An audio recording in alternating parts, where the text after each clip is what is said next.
खुद ही को रख तैयार इतना कि कोरोना तुझसे खुद पूछे, अरे बता तेरे पास दवा क्या है। नमस्कार, आप देख रहे हैं ये खास शो जो आपके लिए फर्स्ट एड का काम करेगा। आपके साथ मैं हूं स्वप्निल। हम आदतन दूसरों से इतना इमोशनली जुड़े हैं कि कुछ भी इंफॉर्मेशन हमारे पास आए तो बिना जांचे परखे उसे अपनों को फॉरवर्ड कर देते हैं। अब उसमें सच हो तो ठीक, झूठ हो तो भी ठीक, पर इससे होता यह भी है कि पैनिक फैलता है। व्हाट्सएप, मैसेंजर आदि पर इतनी नॉलेज दे दी गई है कि पूछिए मत।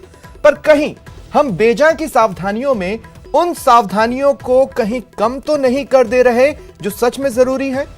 आज करेंगे इसी पर बात एक्सपीरियंस्ड और एक्सपर्ट पैनल के साथ, क्योंकि कोरोना से क्या डरना जब सावधानी से तय है वायरस का मरना। शुरू करते हैं विशेष प्रस्तुति।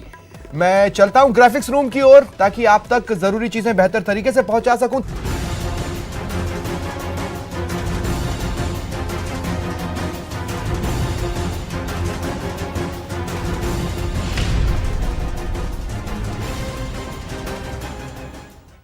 और देखिए, बीमारियां जो होती हैं, मैं ग्राफिक्स रूम में पहुंच चुका हूं और आपको ग्राफिक्स के जरिए कुछ बातें समझाने की कोशिश करूंगा। देखिए, सबसे पहले तो मैं आपको यह बता दूं कि हर तरह की जो बीमारी होती है वो दरअसल डेमोक्रेटिक होती है, वो किसी को भी शिकार कर सकती है, लेकिन उसके अपने सॉफ्ट टारगेट होते हैं। उम्रदराज लोगों के लिए वायरस ज्यादा खतरनाक होता है, ये बात फैक्ट है। इसके अलावा जो मैं आपको बताना चाहता हूं वो दरअसल ये है कि WHO का एक प्रोटोकॉल है जिससे जुड़े आपने ग्राफिक्स अभी मेरे साथ देखें। कई सारी बातें जो आप समय समय पर सुन रहे हैं, बार बार साबुन से या हैंड वॉश से हाथ को धोते रहें। भीड़ भाड़ वाली जगह पर या मेले वगैरह में आप हैं तो थोड़ी सावधानी आप बरतें। खांसते या छींकते समय नाक और मुंह को ढक ले। देखिए, कुछ लोगों में बहुत सी बुरी आदतें होती हैं, जैसे वो छींक देते हैं, खांस देते हैं, लेकिन इस बात का ध्यान नहीं रखते कि मुंह को ढक लिया जाए। अगर वो व्यक्ति किसी तरह अपनी आदतों को काबू में रख सकें और छींकते या खांसते वक्त हाथ रख लें तो दूसरे भी सुरक्षित रहेंगे। अगर थोड़ा सा भी लक्षण आपको लग रहे हैं बुखार के या सर्दी के, खांसी के, तो डॉक्टर्स को दिखाना सबसे बेहतर होगा। वो अपने दादी के नुस्खे ना आजमाएं, डॉक्टर को दिखाएं। खाने को अच्छे से पकाकर खाएं, मीट और अंडों को भी पकाकर ही खाएं।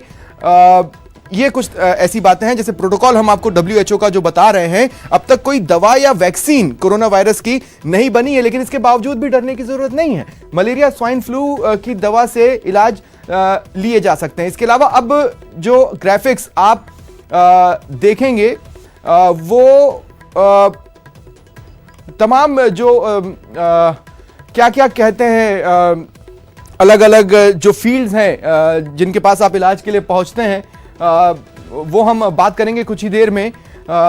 जैसे कि होम्योपैथी में क्या दवा है, या फिर एलोपैथी क्या कहता है दवा को लेकर, इस तरह के इलाज को लेकर, इन तमाम चीज़ों पर हम बात कर लेते हैं। जैसे हम बात कर लेते हैं आयुर्वेद उपचार की, तो तुलसी, काली मिर्च और चिपली, ये वो चीज़ें हैं जिन पर आपको ध्यान देना होगा। देखिए, तुलसी तो कहा जाता है कि हर मर्ज के लिए कुछ ना कुछ औषधीय गुण उसमें होता है। मैं यहाँ पर आयुर्वेद की बात कर रहा हूँ, तो तुलसी, इसके अलावा और क्या क्या चीज़ें हैं वो आपके पास ग्राफिक्स में आपको दिख रही हैं। ये आयुर्वेद के उपचार हैं। आयुष मंत्रालय ने एक एडवाइजरी भी जारी की है। तुलसी, काली मिर्च और पिप्पली कारगर रहेंगे। पिप्पली, काली मिर्च और सौंठ का 5 ग्राम पाउडर और तुलसी के 3 से 5 पत्तों को 1 लीटर पानी में उबालने के लिए कहा गया है। पानी जब आधा लीटर रह जाए तो पानी को बोतल में भरकर रख लें और धीरे धीरे उसको रोज पीते रहें। इसके अलावा शेवमणि वटी, अगर आप दुकानों पर जाएंगे जो आयुर्वेदिक दवाएं रखते हैं तो उन्हें यह जानकारी होगी, हो सकता है आपने शेवमणि वटी का नाम ना सुना हो। 500 mg रोजाना, दिन में 2 बार लेना भी इनफ होगा। इसके अलावा सुबह के समय तिल के तेल, जे के नीचे लिखा हुआ भी आप ध्यान से पढ़ते रहिएगा, सुबह के समय तिल के तेल की 2 बूंदें नाक में डालें। ये फिलहाल सावधानी बरतने के लिए आयुर्वेद कह रहा है। अब मैं आपको बताता हूं कि होम्योपैथी क्या कहता है उपचार को लेकर। आयुष मंत्रालय ने इसकी भी एडवाइजरी जारी की है। देखिए, होम्योपैथी में आपके व्हाट्सएप पर एक शीशी का फोटो आ रहा होगा जिसमें बताया गया होगा कि होम्योपैथी में यह दवा है आर्सेनिक एल्बम 30 होम्योपैथी दवा, ये ट्रेंड कर रही है व्हाट्सएप पर। 3 दिन तक खाली पेट दवा का सेवन करें। थोड़ा सा एक्सप्लेन कर देता हूं। खाली पेट यानी आपको 3 दिन भूखा नहीं रहना है, बस खाना खाने के पहले जब आपका पेट खाली है 3 दिन तक इस दवा का सेवन करने की सलाह फिलहाल दी जा रही है। संक्रमण रहने पर 1 महीने बाद खुराक दोबारा लें, फिलहाल ये होम्योपैथी कह रहा है। यूनानी उपचार, जिसके लिए कई लोग यूनानी उपचार को भी प्रिफर करते हैं, तो उनके लिए भी एडवाइजरी जारी हुई है। यूनानी दवा से भी कोरोना से लड़ा जा सकता है। देखिए, ऐसा कोई सेक्टर नहीं है जो नहीं लड़ सकता कोरोना से, इसलिए डरना बिल्कुल भी जरूरी नहीं है। जरूरी है सिर्फ जानकारियां जुटाना, और वो जानकारियां न्यूज़ 18 राजस्थान आप तक पहुंचा रहा है। शरबत उन्नाब, तिर्यक अरबा या तिर्यक नजला, ये ध्यान से सुनिए।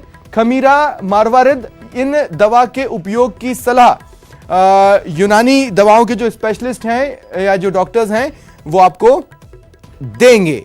ये यूनानी ट्रीटमेंट की बात हमने की है। सबसे पहले तो आप तीनों को थैंक यू, आपने अपने बिजी स्केड्यूल से समय निकाला न्यूज़ 18 राजस्थान के लिए और हमारे दर्शकों के लिए। डॉक्टर लिनेश्वर हर्षवर्धन जी, देखिए, कुछ मिसकंसेप्शंस होते हैं, जैसे हाथ धोने का सब्स्टिट्यूट सैनिटाइजर नहीं है।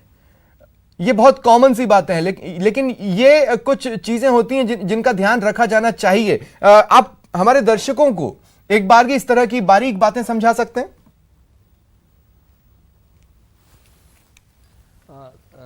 देखिए स्वप्निल जी, आपने बहुत अच्छा कहा कि जो हैंड वॉशिंग टेक्निक है, सबसे इंपॉर्टेंट है कि हैंड वॉशिंग टेक्निक एक बहुत इंपॉर्टेंट टेक्निक होना चाहिए जो इसमें अपनाई जाती है।